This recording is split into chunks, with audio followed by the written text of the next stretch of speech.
Hey guys, how are you doing? Some of my friends told me that I have this smooth and sleepy voice, so every time they talk to me, they just want to fall asleep. And apparently, we are not friends anymore with those people. But actually, it just made me wonder if I can help myself to fall asleep because it's like 1 a.m. at night and I'm just recording this video and I really want to sleep. But I can't. And I don't want to scroll Instagram because this is such a bad thing to do. And it makes my sleep so not useful at all. Okay. And that's why I was like, maybe I'm going to read a story for you guys and for me. So hopefully I can fall asleep and probably you will fall asleep. That's going to be my first time reading the story on the video. And the story I chose, it's classics. It's Christmas Carol, one of my favorite stories of all times. But it's going to be my first time reading the story in English, okay? I love reading books, but I hate reading it in English. And if you are the one who is struggling with falling asleep or you just feel so anxious and maybe you find my voice very relaxing, so just stay with me and let's read the story that will probably bring you also some cozy vibes, some festive vibes as it's Christmas soon. And it's very important, I guess, to feel the ambience of it, especially if you live the country where there is no snow. So you need somehow, be very creative with creating this Christmassy ambience. By the way, let me know in the comments if you ever read A Christmas Carol by Charles Dickens and if you like the story or not. Also, feel free to share with me your favorite Christmas stories in the comment section, or I'm gonna leave my email so you can send it to me. Let's go. Marley was dead to begin with. Such a happy beginning, I'd say. There is no doubt whatever about that. The register of his burial was signed by the clergyman, the clerk, the undertaker, and the chief mourner. Scrooge signed it, and Scrooge's name was good upon change for anything he chose to put his hand to. Old Marley was as dead as a doornail. I've never heard such a comparison. While I'm reading, I also gonna use English translator as English is my second language. Mind, I don't mean to say that I know of my own knowledge what there is particularly dead about a doornail. I don't think I read it correctly. I think the intonation was bad. So let's read it again. Mind, I don't mean to say that I know of my own knowledge what there is particularly dead about a doornail. I might have been inclined myself to regard a coffin nail as the deadest piece of ironmongery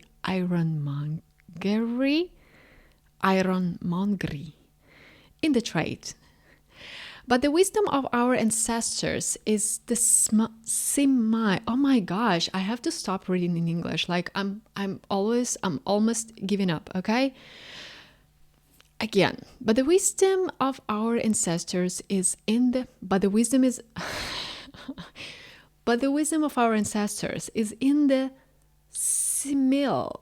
Is that a simile or is it a simile or it's simile?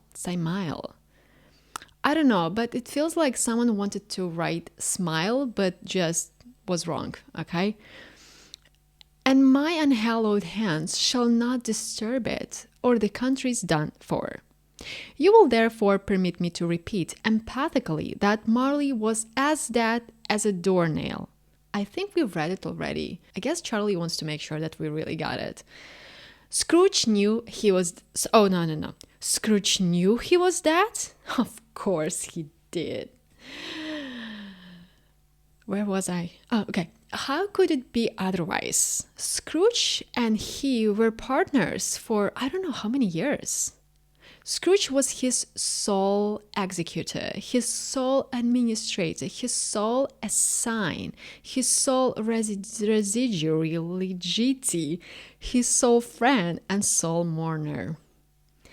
I would say his sole everything, his sole partner, partner in crime, partner in love. I mean, there are some facts, hidden facts about his relationships with Scrooge.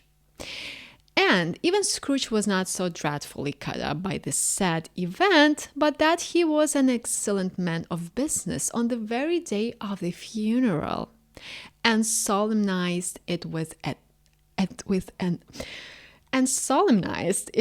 undoubted bargain. Oh my gosh, did I really say that? Okay. The mention of Marley's funeral brings me back to the point I started from. I actually don't know what's the point, because when I'm reading in English, I don't have a fucking idea what I'm reading about, honestly. There is no doubt that Marley was dead. Okay, I think we read like few parts about that Marley was dead. Do we really have to read about this again? Okay. This must be distinctly understood, or nothing wonderful can come of the story I'm going to relate. If we were not perfectly convinced that Hamlet's father died before the play began, there would be nothing more remarkable in his taking a stroll at night in an easterly wind upon his own ramparts than would be in any other middle-aged gentleman rashly turning out after the dark in a breezy spot. Oh my God. I'm losing the breath, honestly. Say St. Paul's churchyard, for instance, literally to astonish his son's weak mind.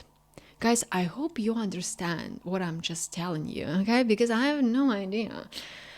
Scrooge never painted out old Marley's name. They had a beef, I guess, between Marley and Scrooge. They had a beef, definitely. There stood years afterwards above the warehouse door, Scrooge and Marley, just Scrooge and Marley, okay? That's the end of the sentence. The firm was known as Scrooge and Marley. Sometimes people new to the business called Scrooge and sometimes Marley, but he answered to both names. It was all the same to him. Okay. Oh, but he was a tight-fisted hand at the grindstone. Scrooge. A squeezing, wrenching, grasping, scrapping, clutching, covetous old sinner. I know only the one word here, which is... no. Hard and sharp as flint, from which no steel had ever struck out generous fire. Secret and self-contained, and solitary as an oyster. The oyster is so funny word, by the way, because I know the word. The cold within him froze his old features, nipped his pointed nose, shriveled his cheek, stiffened his gait, made his eyes red, his thin lips blue, and spoke out shrewdly in his grating voice. A frosty rime was on his hat, and on his on his eyebrows, and his wiry chin. He carried his own low temperature always about with him. He iced his office in the dog days. And didn't... What the is dog days? What does it mean? Dog days. Is it like a day full of dogs, or is it like the dogs that freeze the office, or is it an idiom? I just don't get it. Like, and didn't thaw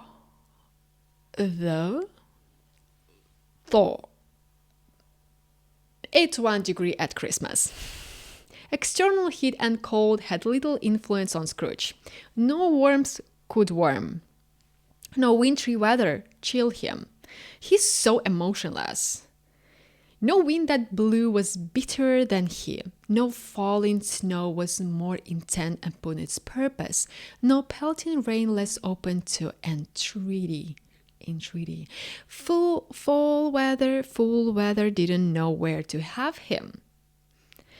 The heaviest rain and snow and hail and sleet could boast of the advantage over him in only one respect.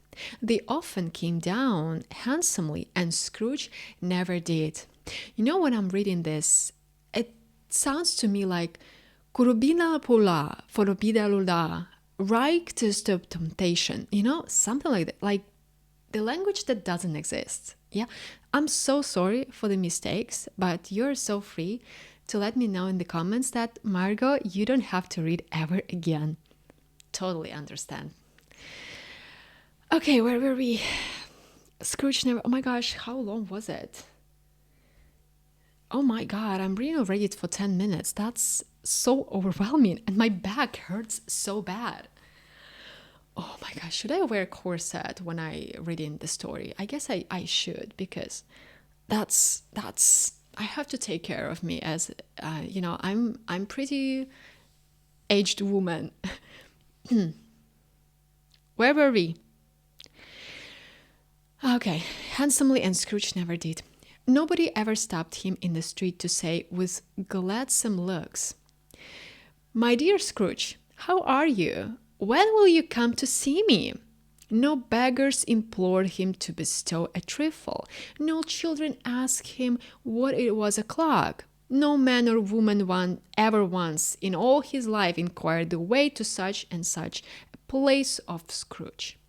Even the blind man's dogs appeared to know him, and when they saw him coming on, would tug their owners into doorways and up courts, and then would wag their tails as though they sat. No eye at all is better than an evil eye, dark master. I thought I kind of know English, but when I'm reading it now, I know that I have no idea what English is about. Come back. But what did Scrooge care? It was the very thing he liked. To edge his way along the crowded paths of life, warning all human sympathy to keep its distance. What was that knowing once called nuts to Scrooge? Once upon a time, finally I have the phrase that should be in the story. Once upon a time, of all the good days in the year, on Christmas Eve, old Scrooge sat busy in his counting house.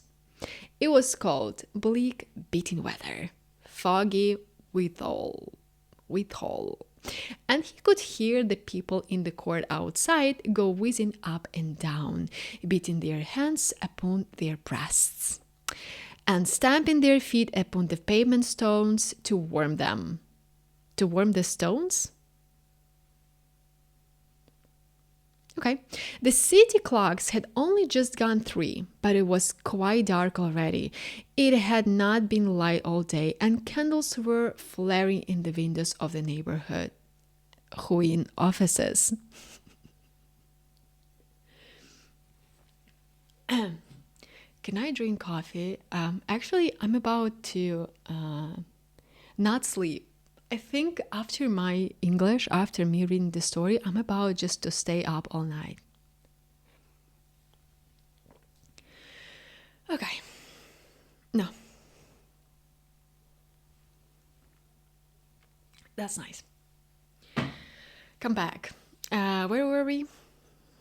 No eye, all is better eye dark. He liked to edge his way along the crowded paths of life, warming nuts once upon a time.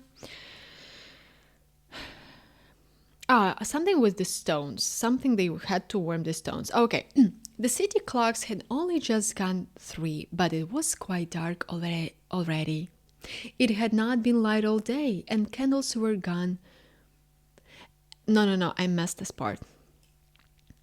It had not been light all day, and candles were flaring in the windows of the neighborhood office. Did I? I think I said it already.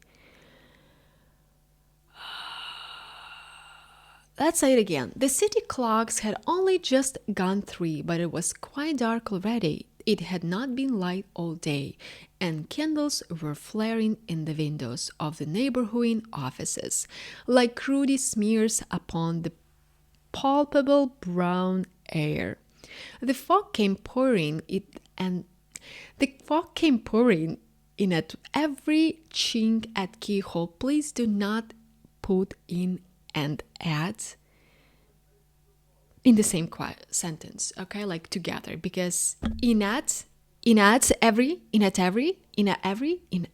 don't know how to pronounce it, in every chink and keyhole, and was so dense without that although the court was of the narrowest, the houses opposite were mere phantoms. To see the dingy cloud come drooping down, drooping. Is it dropping or drooping down? Well, I think I've made a lot of mistakes. I made enough. And I think this one I have to know how to say. Drooping. Okay, that is drooping. Clouds come drooping down, obscuring everything. Quite might have thought that nature lived hard by and was brewing on a large scale. I think I just spit on my microphone. The door of Scrooge's counting house was open that he might keep his eye upon his clerk, who in a small little cell beyond, a sort of tank, was copying letters. Scrooge had a very small fire, but the clerk's fire was so very much smaller than it looked like one coal. But he couldn't replenish it, for Scrooge kept the coal box in his own room. And so surely as the clerk came in with the shovel, the master predicted that it would be necessary for them to part. Wherefore the clerk put on his white comforter and tried to warm himself at the candle, in which effort, not being a man of a strong imagination, he failed. He failed the same way as I failed with doing whatever I'm doing right now. I'm not sure I'm gonna survive this, but keep trying, right? Because it's also interesting, the world of English is just a mystery, and we have to find the keys. You don't know why I don't like? Okay, it doesn't matter. A Merry Christmas, Uncle, God save you. Oh, no, wait. It should be a different intonation. Fuck the intonation. I don't use it at all here. It seems like I have the same tone of voice. Anyways, a Merry Christmas, Uncle, God save you. Cried a cheerful voice. Oh my gosh, is it cried? How you can cry and be cheerful? Can I say it like, Merry Christmas? God save you. Was it like this? It was the voice of Scrooge's nephew, who came upon him so quickly that this was the first intimation he had of his approach. Bah! Said Scrooge. Humbug! He had so heated himself with rapid walking in the fog and frost, this nephew of Scrooge's, that he was all in a glow. His face was ruddy and ruddy and handsome. His eyes sparkled and his breast smoked again. Are we gonna have dialects here or not? Or is it just gonna be adjectives, and that's it?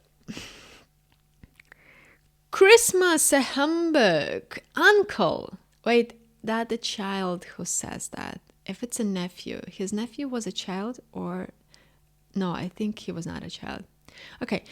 Christmas a humbug, uncle, said Scrooge's nephew. You don't mean that, I'm sure. I do. I should change the voice because otherwise it's going to be like a very bad... I do. Do I look like a very rich, but at the same time so greedy man? Like, should I just say like, I do? No. I would be just plain, okay? I do, said Scrooge. Merry Christmas. What right have you to be merry? What reason have you to be merry? You are poor enough. He has his point. Come then, returned the nephew gaily. What right have you to be dismal? What reason have you to be morose? You're rich enough. Scrooge, having no better answer ready on the spur of the moment, said, "Bah!" Again, he sounds like my grandma. And followed it up with humbug. What is humbug? I have no idea. Humbug. Every time I read this word, I want to say hamburger. Okay, I have no idea what is humbug. Humbug. Bug. I know the bug, but what? Don't be cross, uncle, said the nephew. What else can I be? Returned the uncle. When I live in such a world of fools as this. Merry Christmas! Out upon Merry Christmas! What's Christmas time to you but a time for paying bills without money? A time for funding yourself a year older but not an hour richer. A time for balancing your books and having every item in them through a round dozen of months presented that against you? If I could work my will, said Scrooge indignantly, every idiot who goes about with Merry Christmas on his lips should be boiled with his own pudding, and buried with a stake of holly through his heart. He should. I think Scrooge is my alter ego. I guess I would say the same thing. Why are you smiling if you're poor? Like, you're broke, you have to pay your bills, and you think about Christmas. All right. Uncle, pleaded the nephew. I knew the word pleaded, that's why I wrote it. I read it with the right intonation and expression. Nephew, returned the uncle sternly, keep Christmas in your own way, and let me keep it in mine. Keep it. No. Keep it, repeated Scrooge's nephew. But you don't keep it.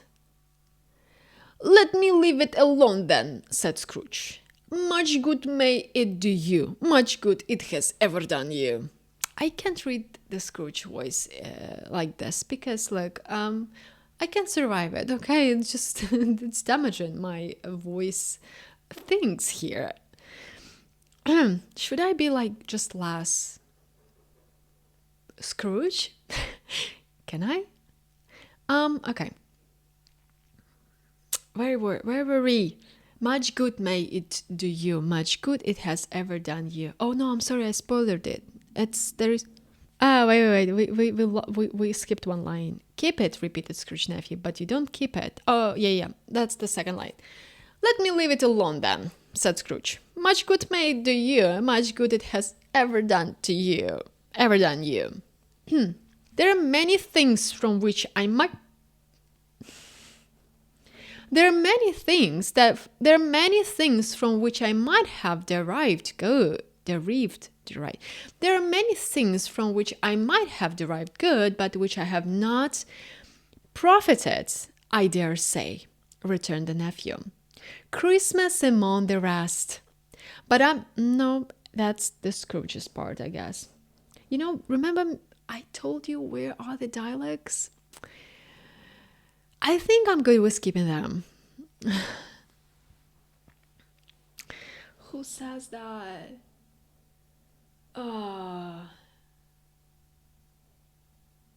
Okay, I think it's still nephew. Okay. Christmas among the rest, but I'm sure I have always thought of Christmas time when it has come round, apart from the veneration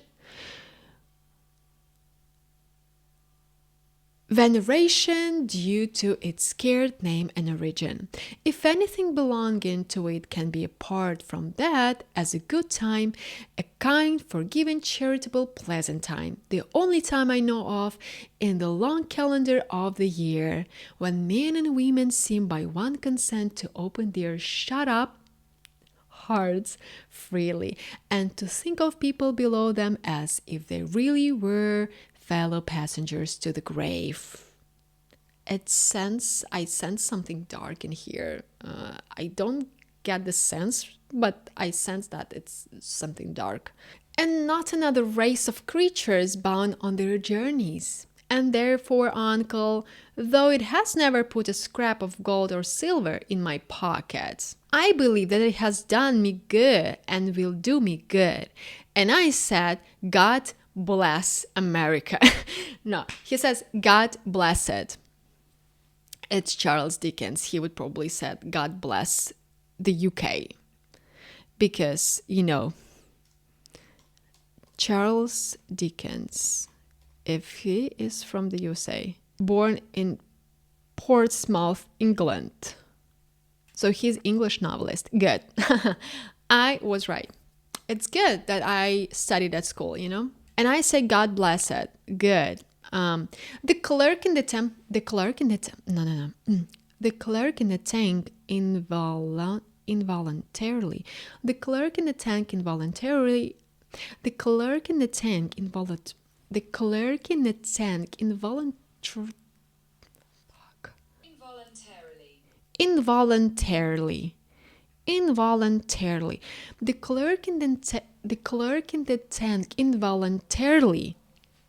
applauded, becoming immediately sensible of the impropriety. He poked the fire and extinguished the last frail spark forever. Let me hear another sound from you, said Scrooge. And you'll keep your Christmas by losing your situation. You're quite a powerful speaker, sir. He added, turning to his nephew. I wonder you don't go into Parliament. Something about politics, I sense. Don't be angry, uncle. Come, dine with us tomorrow. Scrooge said that he would see him. Yes, indeed he did.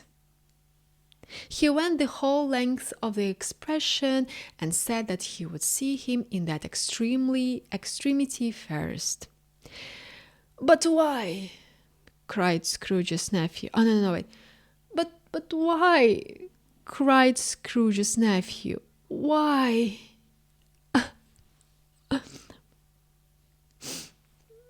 Why?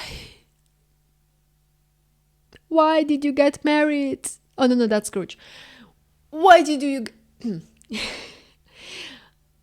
I sound like an old politician when I, voicing over Scrooge. Why did you get married? No, now I sound like from The Godfather. Why did you get married? Said Scrooge. Because I fell in love.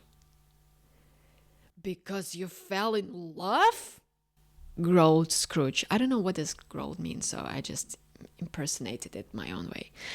As if that were the only one thing in the world more ridiculous than a Merry Christmas. Good afternoon. Nay, uncle, but you never came to see me before that happened. Why give it as a reason for not coming now? Good afternoon, said Scrooge. I want nothing from you. I ask nothing of you. Why cannot we be friends? Good afternoon. He really said that. Like, it's not just me repeating good afternoon. He just said that. I don't know. I'm sorry with all my heart to find you so resolute. We have never had any quarrel, not squirrel, to which I have been a party, but I have made the trial in homage to Christmas, and I'll keep my Christmas humor to the last. So, a Merry Christmas, uncle. You know what Scrooge said? He said, Good afternoon,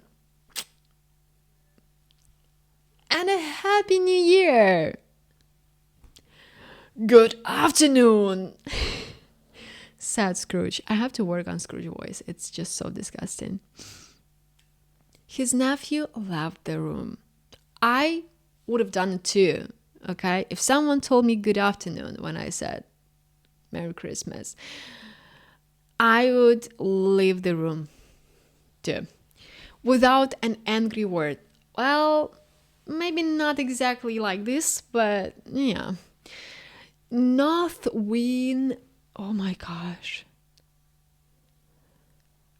His nephew left the room without an angry word, notwithstanding. What is that? He stepped at the outer door to bestow the greetings of the season on the clerk, who could, as he was warmer than Scrooge, for he returned them cordially. I'm just losing it, okay? I'm losing it, and I felt like disappointing is just getting over me, and I'm losing it. Cordially. Okay. For he returned them cordially. There is another fella, muttered, muted. So it should be muted. There is another fella, muttered Scrooge, who overheard him. My clerk was 15 shillings a week, and a wife and a family, talking about a Merry Christmas. I'll retire to Bedlam. I actually like this voice over. I'm gonna keep it. Wait, I forgot. How was it? I'll retire to Bedlam. Okay. This lunatic in letting Scrooge's nephew out had let 2 other people in. They were portly gentlemen, pleasant to behold, and now stood with their hats off in Scrooge's office. They had books and papers in their hands and bowed to him. Scrooge and Marley's, I believe, said one of the gentlemen. Should gentlemen be British? Can I say it in British? Scrooge and Marley's, I believe. No, I fucked it up. Okay. Referring to his list, have I the pleasure of addressing Mr. Scrooge and Mr. Marley? Oh my gosh, forgive me, my English friends.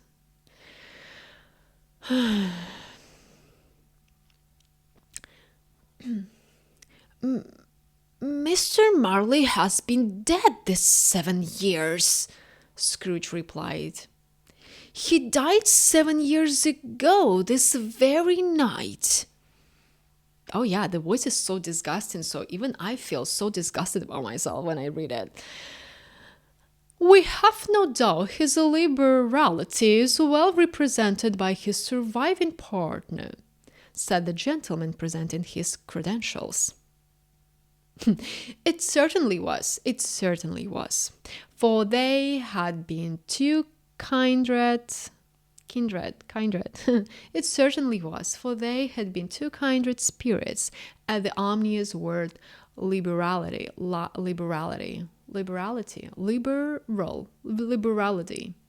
Is it liberality? Oh my god. I'm just crying. Liberality, okay. At the ominous word liberality, Scrooge frowned and shook his head and handed the credentials back. At this festive season of the year, Mr. Scrooge, said the gentleman, taking up a pen, it is more than usual desirable that we should make some slight provision for the poor and the destitute, who suffer greatly at the present time. Many thousands are in want of common necessaries. The gentleman is not sure about this as well. Hundreds of thousands are in want of common comfort, sir. Did I say sir very gracefully? I hope so. Are there no prisons? Asked Scrooge. Plenty of... I think I just spit on my microphone. It was the second time. Plenty of prisons, said the gentleman, laying down the pen again. And the union workhouses? Demanded Scrooge. Are they still in operation? Oh, they are still. Indeed. They had to add, but I just ended on my own. Returned the gentleman. I wish I could say they were not. The treadmill and the poor law are in full vigor, then, said Scrooge. No, it's not vigor, it's vigor. Vigor? Vigor. Oh my gosh, energy. Vigor is energy. Why don't you just write energy? I don't know. Yeah, well, I can agree. Writers back then, they were so sophisticated in English, and we don't do that anymore. And I think we don't have to. Like, I think we shouldn't. The treadmill and the poor law are in full vigor, then, said Scrooge. Both very busy, sir. I was afraid from what you said at first that something had occurred to stop them in their useful course, said Scrooge. I'm very glad to hear it. Should I change the voice to like a happier one because he says he's very glad to hear it? No, you know what? No. I'm gonna leave the Scrooge like he is, okay? This greedy man who is so rude. So he said, even if he was so happy, he said, I'm very glad to hear it. Because that is his true nature. Under the impression that they scarcely furnish Christian cheer of mind or body to the multitude, returned the gentleman. A few of us are endeavoring.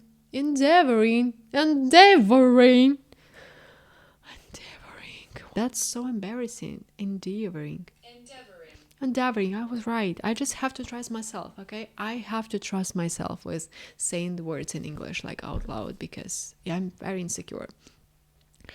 Okay, so what returned the gentleman again? Oh, a few of us are endeavoring to raise a fund to buy the poor some meat and drink and means of warmth. We choose this time because it is a time of all others when want is keenly felt and abundance rejoices. What shall I put you down for? Nothing. Ah, that's the Scrooge. That's our guy. I told you his true nature, right? Nothing, Scrooge replied. You wish to be anonymous? Gentlemen are a bit dumb, I would say. I wish to be left alone, said Scrooge.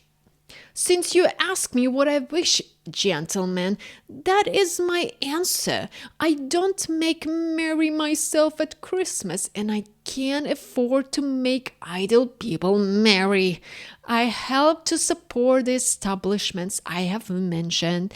They cost enough, and those who are badly off must go there. I have pressure in my nose after reading this. I don't know why. And I'm not sure after reading those things you actually guys fall asleep. I feel full of beans now and yeah.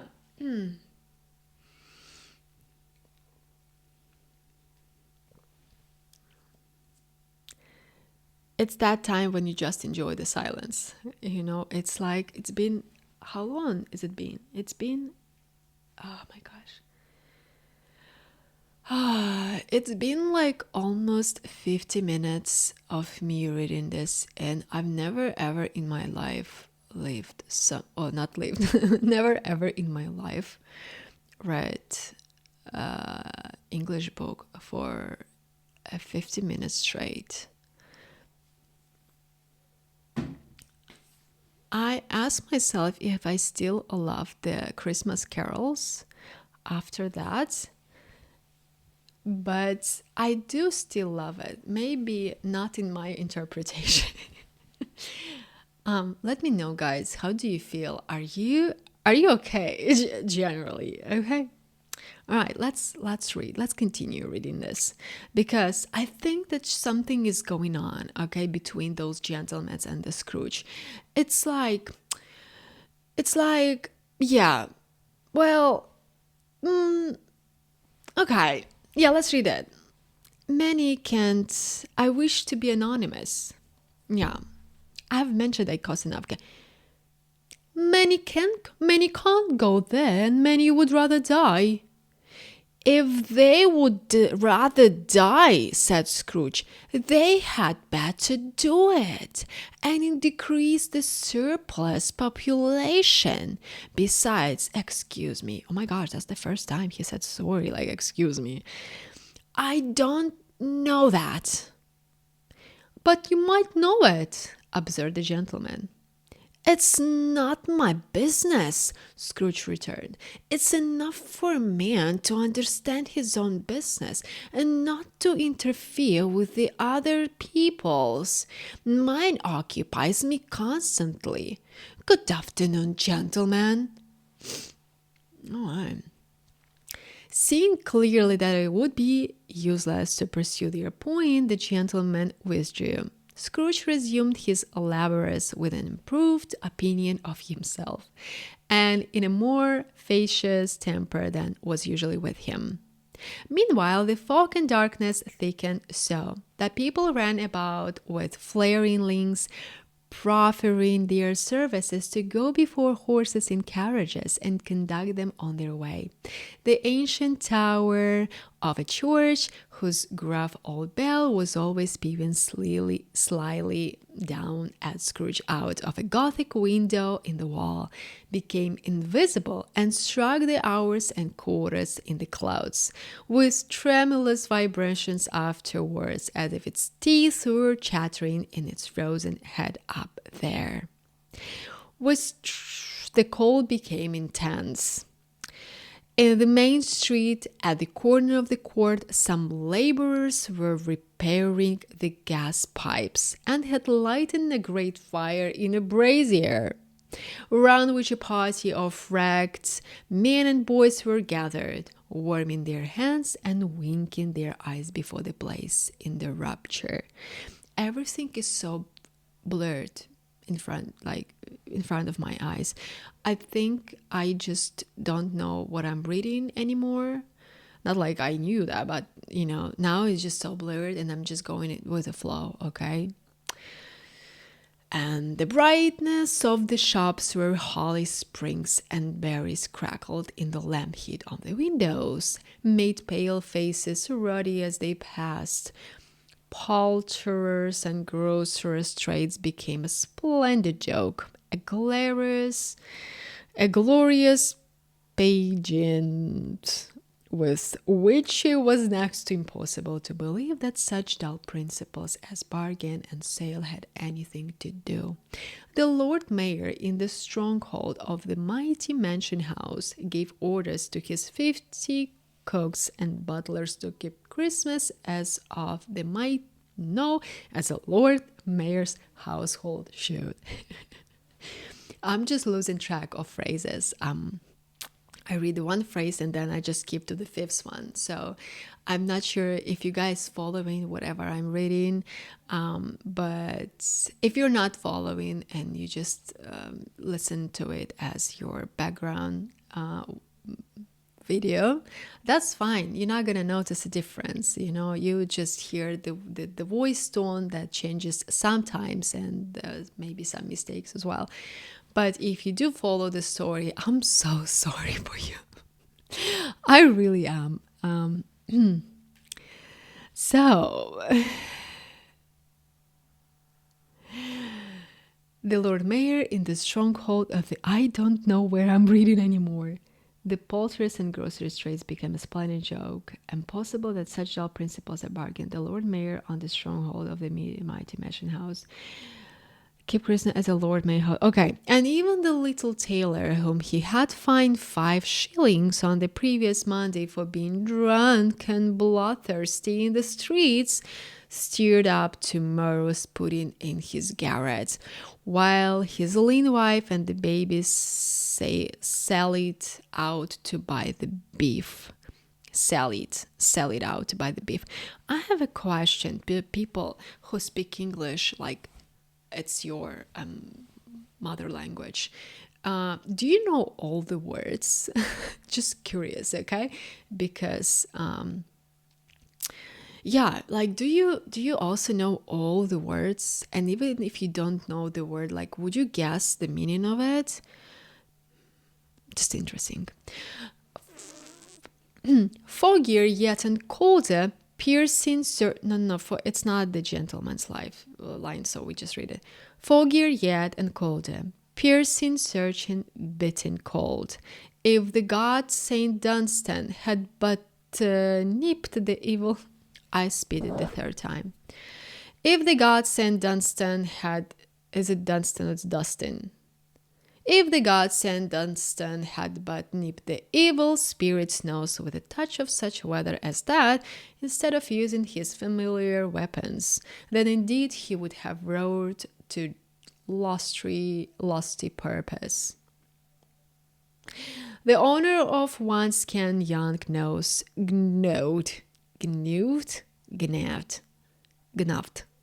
not sure, and mumbled by the hungry, like I just did, and mumbled by the hungry cold as bones are again gnawed. Okay, what is this word? What is that? Like, have you ever Malta?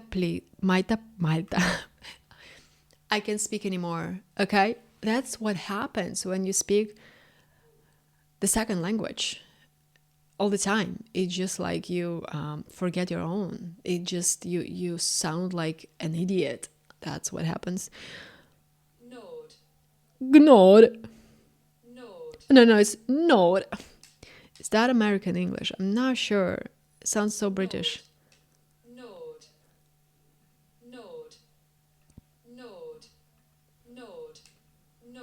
This thing is so tranquil, I guess.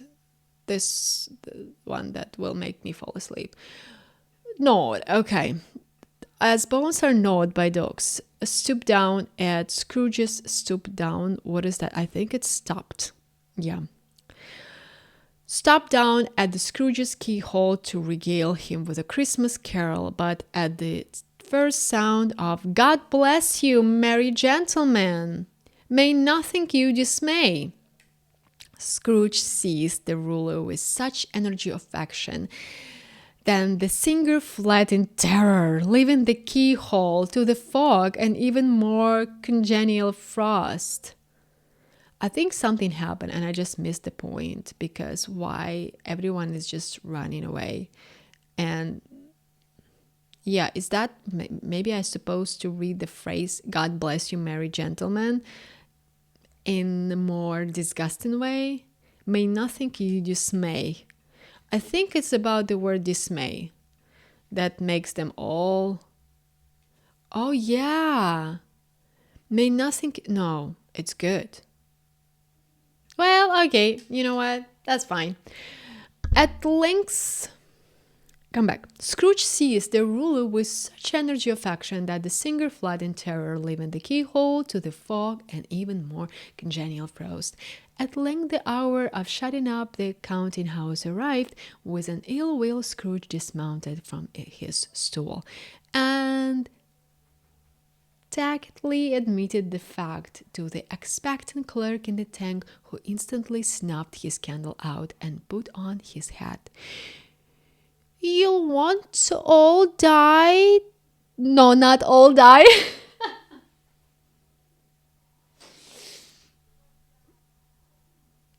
But this is something that Scrooge could have said, right?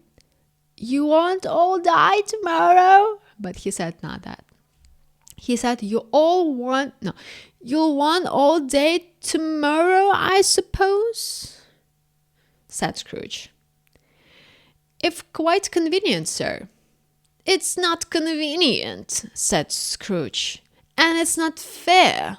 If I was to stop half a crown for it, you think yourself ill-used, I'll be bound?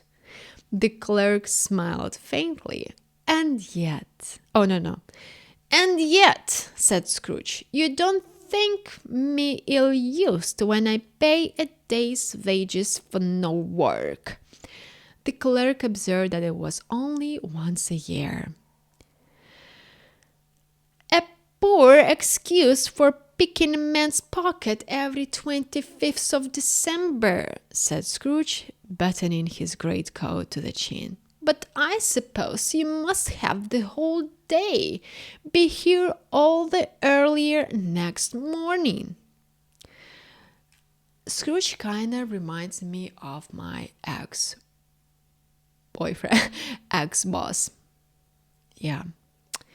And that's the point when it has no return, as it just freaks me out a lot, those bad memories. So I have to just finish the story and go to sleep. No, not like that. Sorry. I feel like I'm so dumb after reading. It's just too much information, for me to